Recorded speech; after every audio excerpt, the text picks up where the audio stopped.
tidak bosan kita panjatkan kepada Allah Subhanahu wa Ta'ala.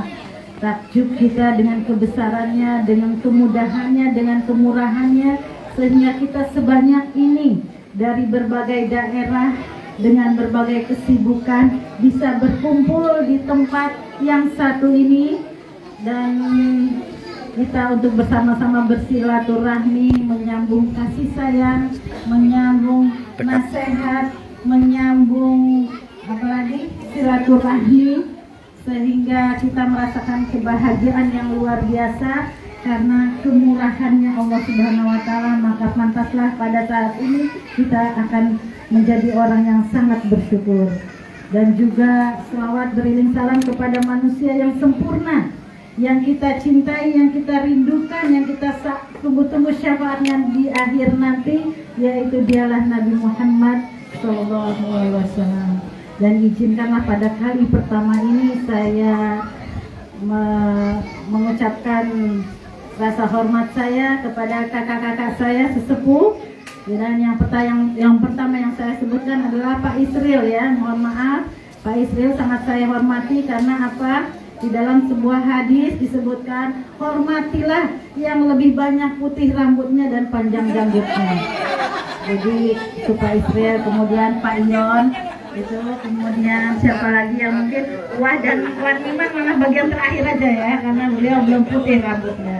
Alhamdulillah juga kepada keponakan-keponakan yang tersayang, kepada kakak-kakak, adik-adik semuanya, ini cucu-cucu.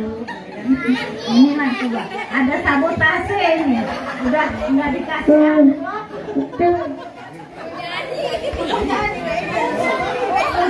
Nah, inilah bedanya saya selama di sini dengan tempat lain, ya. Harus penuh keikhlasan dan kesabaran. Ada penyusup. Baik, tadi kita sudah mendengarkan Nanda, Masya Allah bisa berbicara di umur sekian, ya.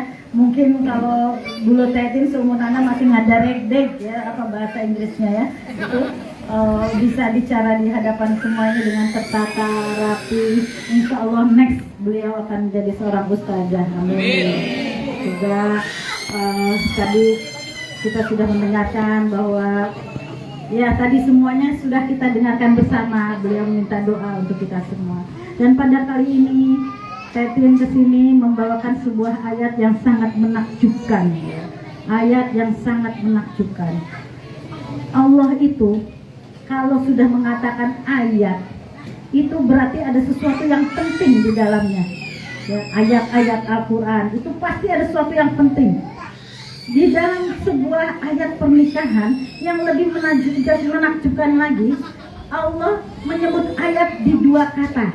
Ya, ini di dalam surat Ar-Rum ayat 21, A'udzubillahi minasyaitonirrajim, Bismillahirrahmanirrahim. Wa min ayatihi, ayat ya, tanda-tanda. Wa min ayatihi an khalaqalakum min anfusikum azwajan litaskunu ilaiha wa ja'ala bainakum mawaddatan wa rahmah. Inna fi dzalika la ayatil liqaumin yatafakkarun. Ada dua tanda, ada dua kata ayat yang disebutkan, ini warning loh. Ini penting loh, gitu ya. Ayat dengan ayat. Jadi apa? Disebutkan di dalam surat Ar-Rum ayat 21 itu bahwa tanda-tanda kebesaran Allah menggadaikan namanya atau itu dengan tanda kebesaranku itu adalah apa? Kamu diciptakan berpasang-pasangan. Untuk apa? Litaskunu li anfusikum, dari jenismu sendiri. Jadi dengan manusia gitu. Li anfusikum. Litaskunu ilaiha. Litaskunu ilaiha. Untuk apa Allah menciptakan kita berpasang-pasangan seperti Nanda dengan Fadil? Adalah untuk menjadikan di dalamnya adalah saling suka, saling cinta, dan litaskunu ilaiha mawaddatan warahmah, dan ketentraman. Jadi tanda-tanda kebesaran Allah menciptakan kalian berdua menjadi suami istri untuk menjadikan saling cinta dan tentram di dalamnya, dan kasih sayang, warahmah. Litaskunu ilaiha mawaddatan warahmah. Inna fi dzalika, ini adalah tanda-tanda, lagi kata Allah ya, sebagai peringatan lagi, liqaumi yatafakkarun, bagi orang-orang yang berpikir. Kalau orang yang nggak berpikir, menikah adalah untuk nafsu. menikah untuk mencari kebahagiaan, menikah untuk supaya punya status. Sama sekali tidak ada bau-baunya ibadah. Tetapi bagi kaum yang berpikir menikah bukan untuk mencari kebahagiaan, kamu cari sampai dengan mati. Tanya sama sesepuh-sesepuh ini, manten-manten lawas ini, apakah kalian bahagia? Lebih banyak nangisnya kalau mau dibilang gitu ya. Dulu waktu saya mau menikah, Wan Iman pernah bilang, dia kira mau seneng, padahal tiang gantungan gitu. Kalau kita tujuannya menikah untuk bahagia, tidak akan pernah ketemu. Yang ada cuma kecewa. Lah, Nanda, waktu belum nikah, orangnya sabar. Setelah nikah baru 2 hari, ternyata lebih sabar. Kan gitu ya, kecewa. Ya. Nah, jadi intinya, kalau mencari kebahagiaan, kita siap-siap kecewa. Tetapi nikah itu adalah untuk ibadah kepada Allah. Kalau untuk ibadah, maka kebahagiaan akan mengikuti. Jadi, nikah itu adalah separuh dari agama. Sampai digituin. Artinya apa? Separuh agama itu ada di dalam pernikahan. Kalau belum menikah, berarti dia belum menyempurnakan agamanya. Sehingga apa? Ketika sebelum nikah hal-hal yang diharamkan, ketika menikah malah menjadi sunnah. Sebelum menikah, makan, minum itu biasa-biasa aja. Tetapi setelah menikah, menyediakan makan bagi suami itu menjadi ibadah. Senyum suami istri menjadi ibadah. Berpegang tangan menjadi ibadah. Banyak sekali hal-hal dari mau tidur sampai dengan tidur menjadi ibadah. Itulah kenapa disebut nikah itu adalah separuh dari agama. Kita akan menemukan kebahagiaan setelah kita menjadikan bahwa segala sesuatu itu menjadi ibadah. Kita akan diberikan kemampuan oleh Allah mencari sesuatu yang menjadi membahagiakan. Misalnya, ketika suami cemburut, ketika suami marah, ketika kita menyiapkan ibadah, Allah memberi kemampuan kita memberikan lawannya. Suami cemburut, kita senyum. Suami marah, kita yang menenangkan, gitu ya. Sampai-sampai ada seseorang yang saking ya, yang namanya ibadah, nikah itu ibadah. Kita harus mampu menjadi orang-orang yang hidup seseorang itu menjadi lebih baik.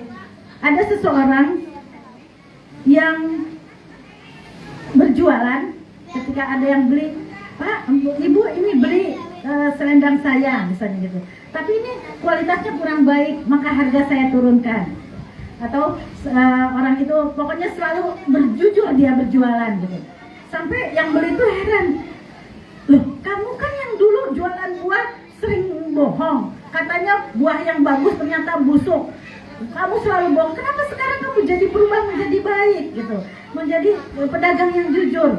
Apa kata orang itu? Ya, dulu istri saya selalu menuntut saya, kalau saya harus bawa uang banyak, dia nggak mau tahu apa yang saya mampu. Pokoknya dia harus dibahagiakan, harus dicukupi, harus dan sebagainya, wajib.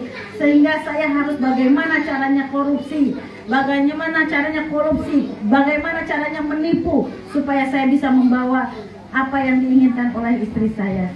Tapi sekarang istri saya sudah meninggal, saya ganti dengan yang baru. Apa yang terjadi oleh istri saya yang baru ini? Setiap saya pergi dari rumah untuk bekerja, istri saya mengeluh saya, Mas, bawa pulang rezeki yang halal. Jangan sedikit pun membawa yang haram. Jika kamu tidak membawa uang, jika kamu membawanya sedikit, akan saya anggap banyak. Apabila kamu membawa banyak, saya akan tambahkan kesyukuran keluarga kita, tambahkan sedekah kita. Dan kalau kamu tidak membawa uang sama sekali, aku akan membantu dengan doa. Jadi mawaddah, tenang. Suami pergi dari rumah tenang, di dalam rumah tenang, mencari rezeki tenang, sehingga disitulah adanya ketentraman yang seperti disebutkan di dalam Ar-Rum ayat 21 itu. Jadi peran istri dan suami itu harus saling menguatkan. Yang satu marah harus cari lawannya, membahagiakan. Yang satu udah cemberut, cari lawannya bagaimana bisanya lucu. Nah, gitu ya. Jadi jadikan pernikahan ini adalah sebuah ibadah kepada Allah Subhanahu wa taala. Yang kedua, pernikahan ini jadikan sebuah kekuatan berdua untuk lebih berbakti kepada orang tua. Ya, lebih berbakti kepada orang tua. Kita tahu Nanda ya, bahwa Nanda bukan perempuan satu-satunya bagi Mas Fadil. Tapi Mas Fadil masih memiliki seorang ibu. Mas Fadil masih memiliki mungkin adik perempuan yang belum menikah, gitu kan? Jadi Nanda bukan satu-satunya perempuan, itu harus disadari di dalam hati.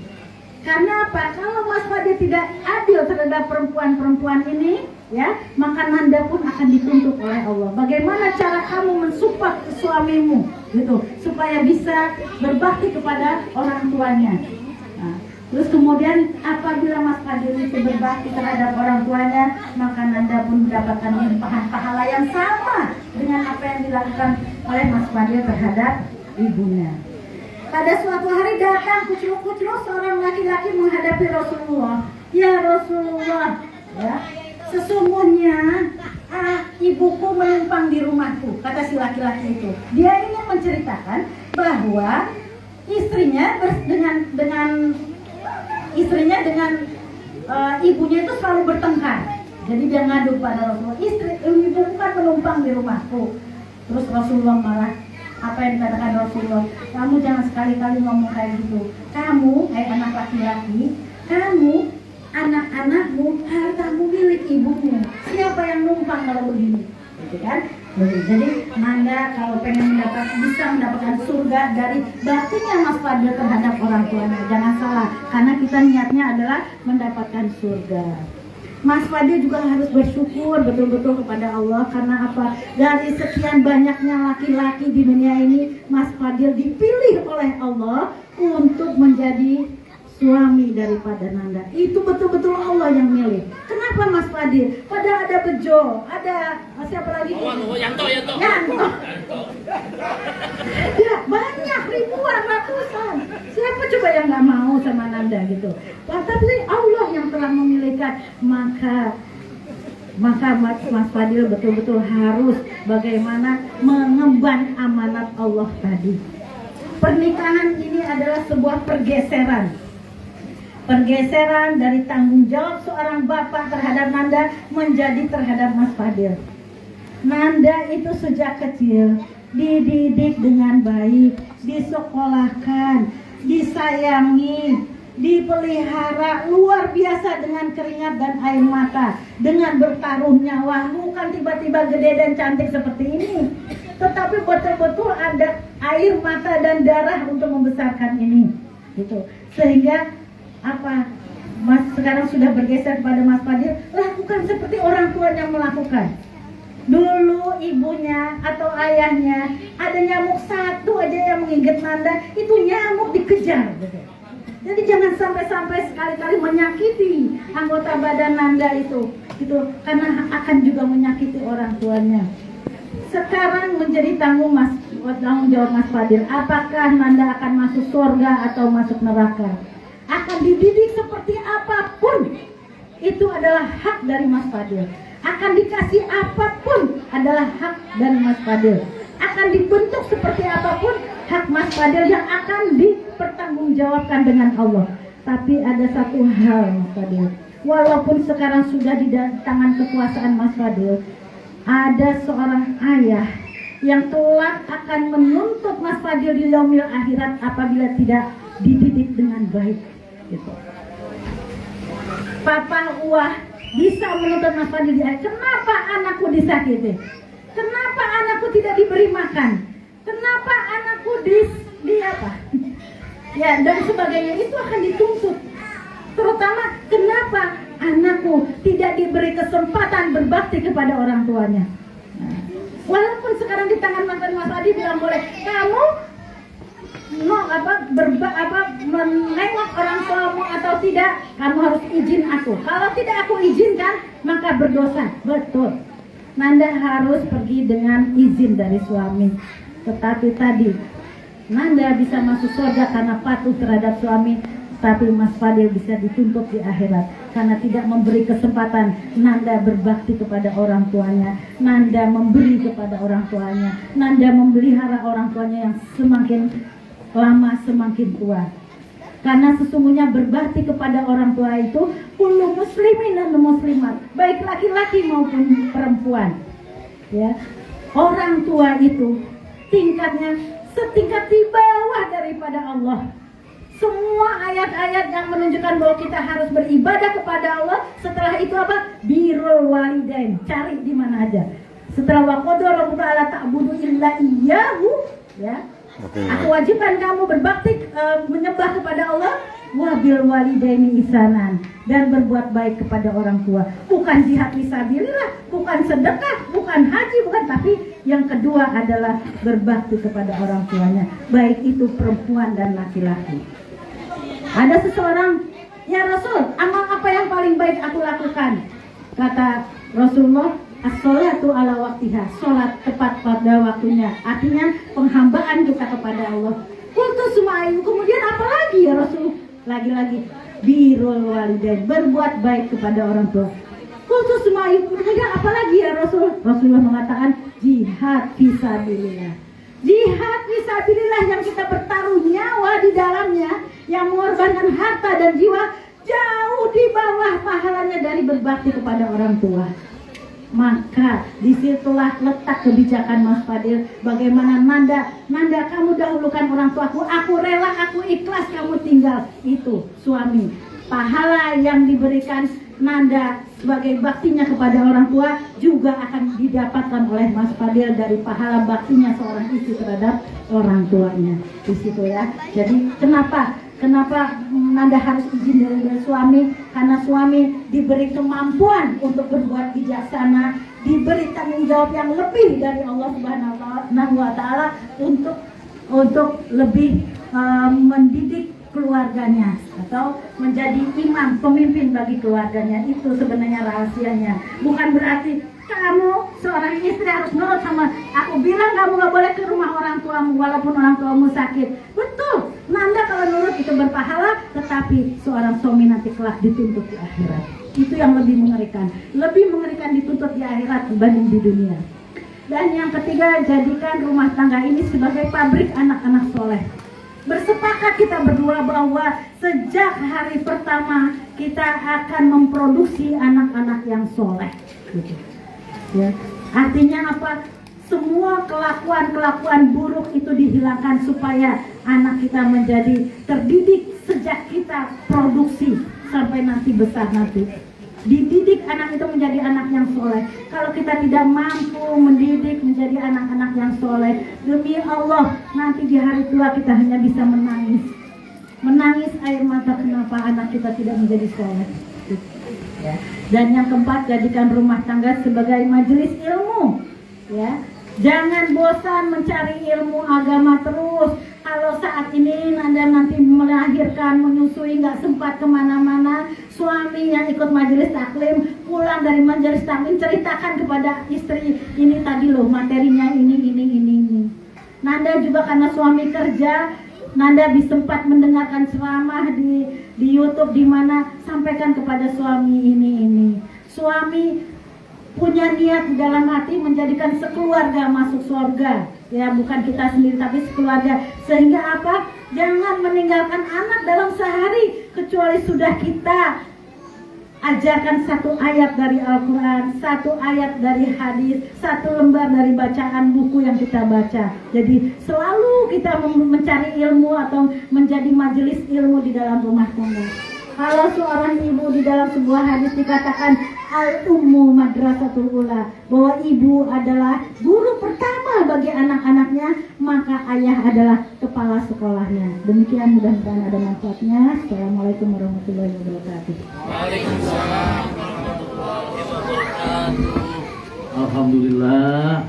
Terima kasih banyak Bunda atas tausiah yang disampaikan. Mudah-mudahan bermanfaat untuk kita semua dan kita ambil poin positifnya.